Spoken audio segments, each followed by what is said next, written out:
စောကစာကြည့်တိုက်မှာတော့အတော်လေးဝင်ကြွားနေတာပဲနော်ဦးလေးလေးငယ်မင်းအကုန်မြင်သွားတာလားကျမသာကြည့်ချင်နေဆိုရင်ဒီကိုင်းတွေကဘယ်လှုပ်ရှားမှုမဆိုကျမမျက်စိကိုမလွတ်နိုင်ပါဘူးအဲ့ဒီကောင်လေးကမုန်းဖို့ကောင်းပေမဲ့ပါရမီတော့အတော်လေးရှိတာပဲရှင်ကသူ့ကိုဒီလိုလမ်းညွှန်ပြတာပေးလိုက်တာနောက်ကျရင်သူ့ကျင့်စဉ်တွေတိုးတက်လာပြီးရှင်ကိုပြန်နှိမ့်ဆက်မှာမကြောက်ဘူးလားသူတကယ်သာကောင်းကောင်းကြည့်ကြနိုင်မယ်ဆိုရင်ဒါဟာချက်ရွှန်ကားရဲ့ကံကောင်းခြင်းပဲငါ့ကိုနှိမ့်ဆက်ဖို့ဆိုရင်တော့သူ့မှာအဲ့ဒီအရေးချင်းမရှိသေးပါဘူးရှင်ကတော့လေကြီးနေတာပဲဒီညလည်းဆက်ပြီးကြင်ကြံဦးရှင်ရဲ့တွေးကြောတွေထဲမှာစိတ်အာနိတင်တွေအများကြီးစုနေတာမြန်မြန်ချင်းဖြစ်ဖြစ်မှဖြစ်မယ်ဒီညစီတိုးရမယ်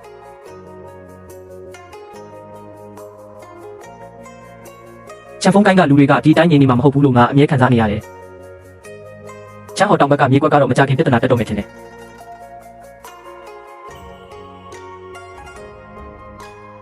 3 ရက်ရှိပြီလာတဲ့သူတွေလည်းလာတော့ရောပေါ့ပြဿနာတက်ပြီချန်ဖုန်းကိုင်းကအကောင်တွေကချမ်းဟော်တောင်ကိုကင်းလှည့်နေတဲ့တပည့်တွေကိုဖမ်းဆီးထားကြတယ်ဘယ်နှစ်ယောက်ဖမ်းခံရတာလဲ6ယောက်ပြအကုန်လုံးကအခြေခံအဆင့်အပြင်စီးတပည့်တွေကြီးပဲကျုံးမေဟိုင်ဆိုတဲ့မြေခွေးဦးကြီးကချမ်းဟော်တောင်ရဲ့ဝိညာဉ်သွေးကြောလှုပ်ရှားမှုမမှန်လို့ဝိညာဉ်စွမ်းရည်တွေရိုးစိမ့်ပြီးလူတွေကိုထိခိုက်မှဆိုလို့ဆိုပြီးတာဝန်ပေါက်ကိုပိတ်ပစ်လိုက်တယ်ကျွန်တော်တို့လူတွေတွားပြီးအကျိုးအကြောင်းပြောတာကိုမန်တန်နဲ့တိုက်ရိုက်ပိတ်လောင်ထားလိုက်တယ်ဒါကပိတ်ဆိုတာပဲဟုတ်မလဲဒါကအဓမ္မလူလူပါပဲရှောင်းစီနောင်ကပြောတယ်ခိုင်းချုပ်ကလူကြီးမင်းတွေကိုအရေးပေါ်အစည်းအဝေးခေါ်ထားတယ်ကြောက်ကလူတွေခေါ်ပြီးတွားချပြမယ်လို့တာကိုခိုင်းချုပ်ကတားထားတယ်ယူမင်းချိုင်းဝတ်တဲ့ပတ်သက်နေလို့ဆွလို့မရဘူးတဲ့နောက်တော်လေးရှင်ကိုပြီးခဲ့တဲ့အချိန်ကချန်ဖုန်းကိုင်းရဲ့လမ်းဆောက်ကိုစုံစမ်းခိုင်းထားတာလေ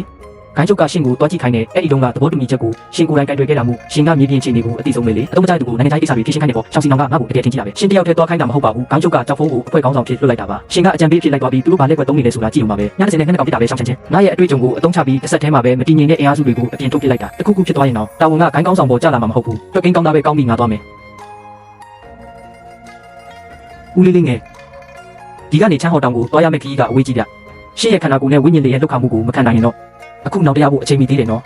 လေထွက်တော့စကားတွေအပုံမပြောနဲ့သူတို့ကရှင့်ကိုဝင်တော့ဝင်ဖို့တခုလို့သဘောထားနေကြတာရှင်ကဘာလို့အတင်းလိုက်သွားချင်ရတာလဲငါရဲ့ဝိညာဉ်စွမ်းအင်ကအခုဆိုအနှစ်3ဆဲစာရှိနေပြီးနောက်ဆုံးဝိညာဉ်စွမ်းအင်6ခုပဲလိုတော့တယ်ဒါဆိုရင်ကြင်ကြံချင်းပထမအဆင့်ကိုချိုးဖျက်နိုင်ပြီချမ်းဟော်တောင်ရဲ့ဝိညာဉ်တွေးကြောပြန်လို့ထလာတော့ဝိညာဉ်စွမ်းအင်တိတ်တိစကဂိုင်းရဲ့နောက်တောင်ထက်အများကြီးပုံများတဲ့အခွင့်ကောင်းကိုယူရုံပါပဲ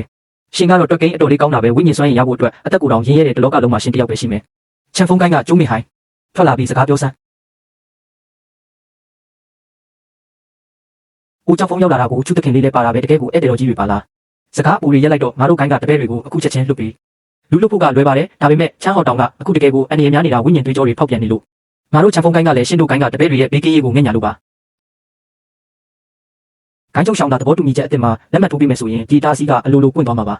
ဒါရှင်းတို့ရဲ့လက်ကွက်ပေါ်ရှင်းတို့ရဲ့အတားစီကငါရဲ့ဓာတ်ချက်တွေကိုဘယ်လောက်ချိန်နေထိခံနိုင်မလဲဆိုတာကြည့်ကြသေးတာပေါ့ရွှေရောင်ဝိညာဉ်အစောပိုင်းအဆင့်ကြင်ကြံခြင်းလောက်နဲ့တော့ငါရှိမှထုတ်ပြဖို့မတန်သေးပါဘူး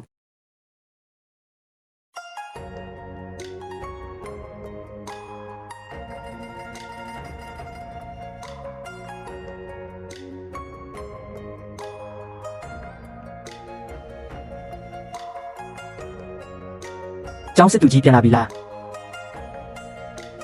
မင်းပါတိလို့လေရုပ်သိမ်းလိုက်ရင်အားလုံးပြီးသွားလိမ့်မယ်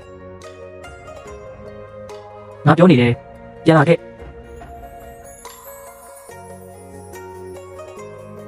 ဟာကျိုးကိုင်းချုပ်ဒီစီရင်ကကောင်းကောင်းခင်းကျင်းထားတာပဲဒါပေမဲ့မင်းမိနေတာတခုရှိတယ်ဒီနေရာရဲ့မြေသားအခြေခံကပျော့ပြောင်းတဲ့ကြောက်သားတွေမျိုးခံနိုင်ရအားမလုံတော့ဘူးမင်းရဲ့ဘဲဘက်ချမ်းကတတိယမြောက်ဝိညာဉ်ကျုပ်တိုင်ကအခုဆိုရင်3လက်မလောက်မြုပ်ဝင်သွားတော့ပြီကိုတိုင်ကိုမြင်လားအဲ့ဒီတိုင်ရဲ့အောက်ခြေကနေအပေါ်3လက်မအကွာကိုမင်းရဲ့အမြန်ဆုံးနှုံးနဲ့ဓာတ်တစ်ချက်ပြစ်သွင်းလိုက်အင်အားသိမ့်မလို့ဘူးကြည့်ကြဖို့ပဲလိုတယ်ဟက်